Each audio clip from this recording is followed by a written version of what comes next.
de casos de Covid-19 aumentou significativamente. Infelizmente, o número de mortes também. Os cientistas têm descoberto novas cepas do vírus. Mas o que isso muda? Quem conta isso pra gente é a infectologista Simone Bonafé, que fala hoje com a gente por vídeo. Tudo bem, Simone?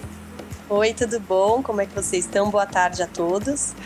Tudo bem, né? Ainda estamos bem de saúde. Simone, conta pra mim, são várias cepas, né? Várias variantes, é isso? Exatamente. Na verdade, nós temos 3 variantes, né, no mundo. Uma cepa britânica, uma cepa sul-americana e a cepa brasileira, que é conhecida como P1. É o nome que ela recebeu.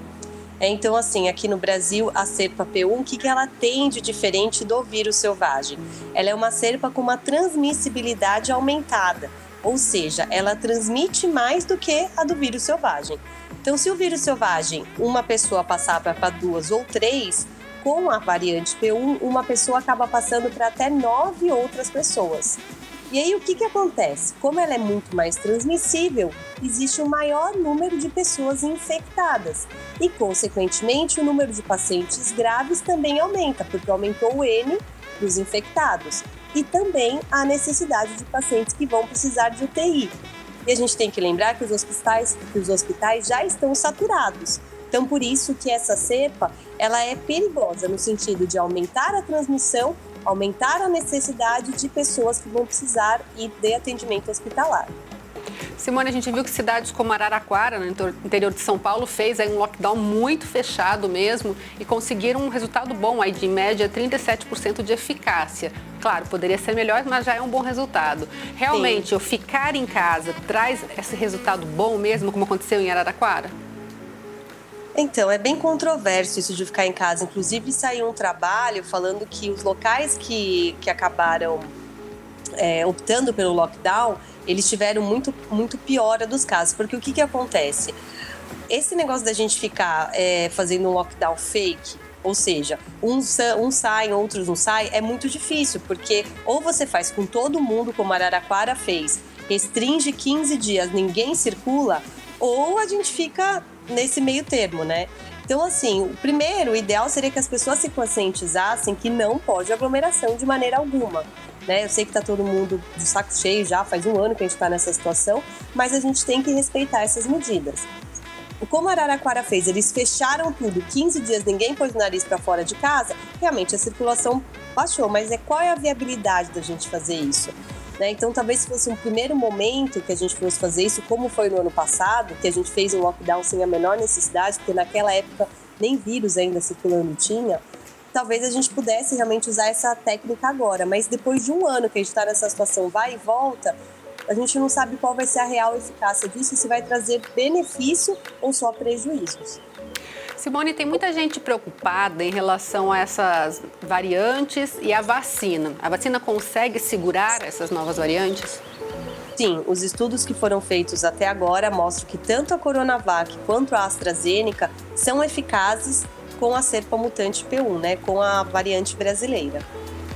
E Simone, essa variante brasileira, a gente pode dizer que foi dado oportunidade para o vírus modificar por aqui? O que acontece para ter essa modificação?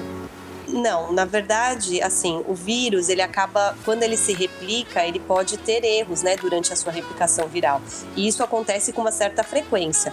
O que não acontece com uma certa frequência é esse erro se fixar, né, que seria essa mutação, e ele, consequentemente, poder ter alguma coisa a mais que o outro vírus não tinha. No caso da variante brasileira, ele consegue ter uma ligação maior com o receptor AC2, que é a entrada, a porta de entrada dele para o corpo humano. Então ele acabou se adaptando dessa maneira. Mas do mesmo jeito que a gente teve uma variação aqui, a gente teve na África do Sul, teve na Inglaterra e com certeza teremos em outros lugares. Então não é uma coisa assim, ou aconteceu alguma coisa de errado no Brasil. Não, a gente sabe que poderia ter acontecido em qualquer outro lugar, né, mas aqui a gente acabou tendo realmente uma cepa que tem uma transmissibilidade muito maior, o que deixa a gente muito mais preocupado. Eu li recentemente que parece que a cepa britânica, ela realmente apresenta uma taxa de mortalidade maior que o vírus selvagem. Então, aquela cepa, eles estão demonstrando que talvez ela realmente seja pior, mais letal. Coisa que aqui no Brasil a gente ainda não demonstrou isso. O que a gente tem visto é realmente pacientes mais jovens precisando de atendimento médico, mas uma das grandes hipóteses que a gente tem em relação a isso é que o paciente jovem acaba negligenciando os cuidados iniciais, não fica atento à hipoxemia silenciosa e quando ele chega no serviço de saúde, ele já está bem debilitado, né? Ele só vai procurar ajuda quando realmente ele já está muito grave, né? Coisas que ele deveria já procurar atendimento aos primeiros sintomas ou, se for ficar em casa, de olho na hipoxemia silenciosa, que acho que a gente já conversou aqui, que é ficar de olho no oxímetro, né? Saturação abaixo de 95%. Por falar nisso, Simone, eu tenho visto que muita gente fala assim, eu tô com o nariz meio escorrendo, me ardeu um pouquinho a garganta, mas eu tô morrendo de medo de ir para um pronto atendimento, do jeito que tá a situação. Qual que é a orientação nesses casos? Então, aqueles pacientes que têm qualquer sintoma respiratório, eles devem se isolar e coletar o exame, tá?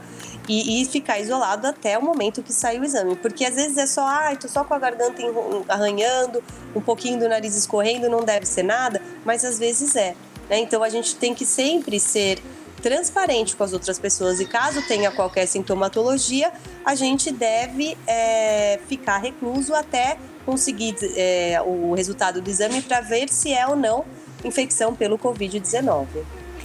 E assim, você falou do jovem, né? A gente vê ainda que a prefeitura tem fechado festas numa situação como essa. É assustador isso, né? Exatamente. Eu não sei o que passa na cabeça dessas pessoas de fazer aglomeração e sair. É muito difícil, porque para aquelas pessoas pode ser que realmente elas não tenham quadro grave, mas elas podem levar para outras pessoas que vão ter quadros graves.